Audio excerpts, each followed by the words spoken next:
body language, and some statement analysis reading of Buzz Aldrin speaking to an 8-year-old girl who asked if he went to the moon or not. So, a number of interesting things going on in this video. He does seem to be rambling a little bit, and he is in his 80s, so is it credible, some of the things that is coming out of his mouth?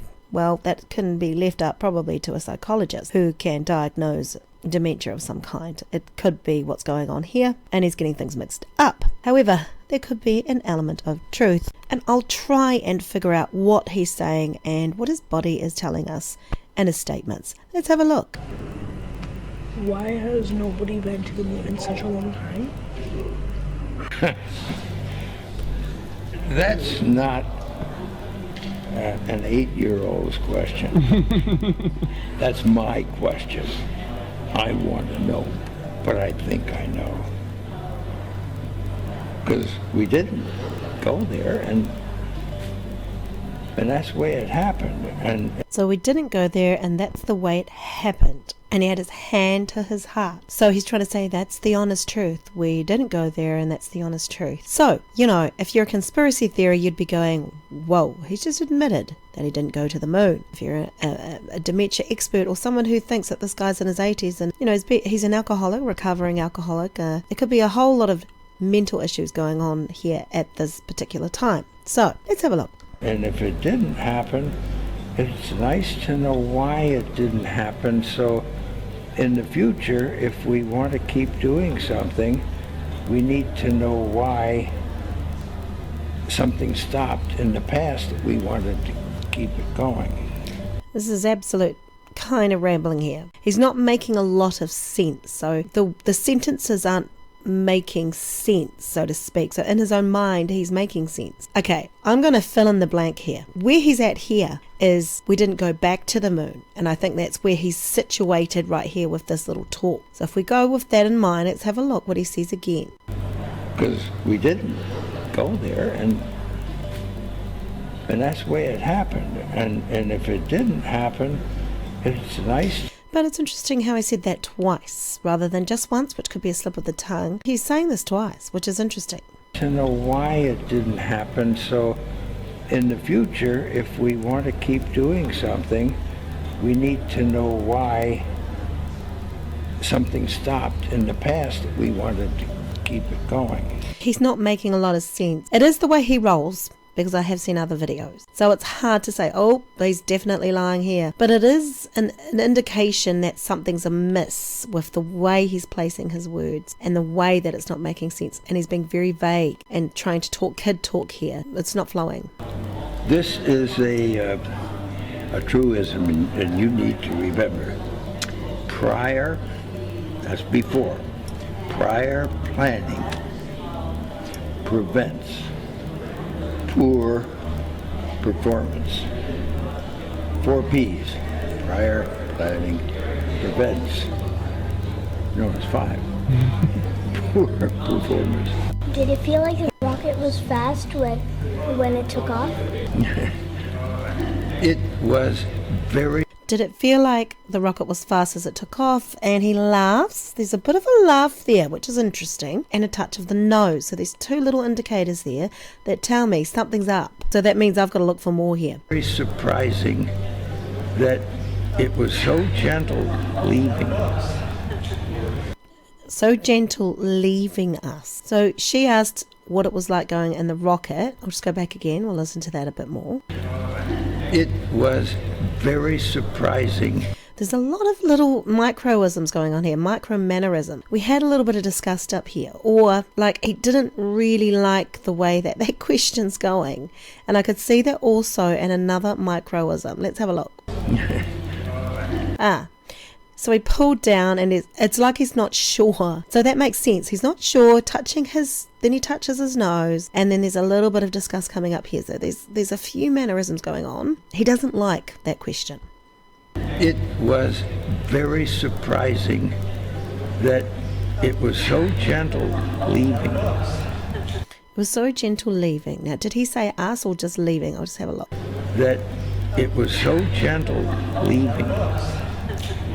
He didn't say us, it was something else. And it was a very smooth, slow rocket going up. Interesting. He's going, it was a very smooth, slow rocket going up. And it's like he is distancing himself from that. He's not saying we were in it. It felt like it was moving slowly. He's not talking about the senses here, his own senses. He's talking about observing it. And look at his hand. It's to his neck. Men tend to, when they're, not all of course, but men, I find, tend to touch the back of their neck and their heads when they're insecure of something. Now he's touching the side of his face, which I would say is very similar. And once we were in space, then we were floating around. But in getting there, the rocket goes faster and faster, and we're sort of pushed back in the couch. In the couch. In the couch. So that's interesting. I'm going to go back and listen to that again. Faster, and we're sort of pushed back in the couch. Okay, in the couch. We were pushed back in the couch. So were they all sitting on one couch at the time, watching a rocket go up, or were they in the rocket themselves, sitting in their own individual chairs, being pushed up, propelled up, like the forces, the G-forces coming up against them? So he's not talking about all these sort of scientific jargon. He's talking about sitting on a couch. That's interesting.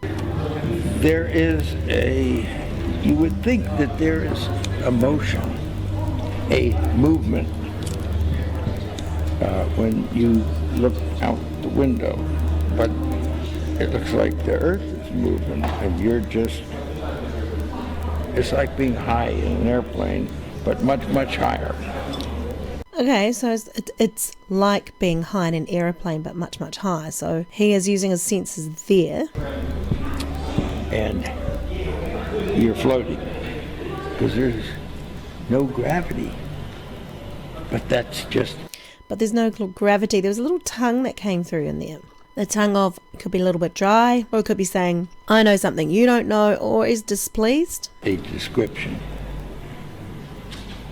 There is gravity all the way out to the moon and beyond. What keeps the moon there? Gravity. There's gravity, but it is... Orbit. Gravity is making us fall, but we've got motion, so that makes us move this way. You swing something on the end of a string, and it's going to keep the string taut. So that's what keeps us in orbit. With gravity, it's balanced, and it's floating. And I'm a diver, scuba diver, and when you get down underneath the water... Okay, so scuba diving, this is going to be interesting. There are videos out there showing that astronauts train underwater, and so that would make sense with what he's saying. So they're trained underwater to practice floating out in space. And it's floating, and I'm... So let's have one more look at what he said at the beginning. Been to the moon in such a long time. That's not an 8-year-old's question. That's my question. I want to know, but I think I know. Because we didn't go there, and that's the way it happened. So yeah, if you're a conspiracy theorist, you will be going, smoking gun. If you are someone who believes, no, of course we went to the moon and this guy's in his 80s, he's got dementia and this is what's happening. Well, yeah, absolutely, you could say that as well. I mean, he is a recovering alcoholic and there could be some kind of, brain damage in regard to the alcohol. So you never know. 100%. I just find it an interesting video, especially what he's saying here. Plus talking about the couch, how they all landed and were pushed backwards on the couch. And I guess for me, the fact that he didn't talk much about being inside the rockets, about landing, about descending, or even, I'm not sure if he walked on the moon, to be honest, and the subsequent missions, it kind of speaks quite a bit here. So, this could be the rambling of a guy who is in the throes of dementia, or it could be him letting out the truth, or the truth could be somewhere in between. Hope you enjoyed this video. This is The Dialogue.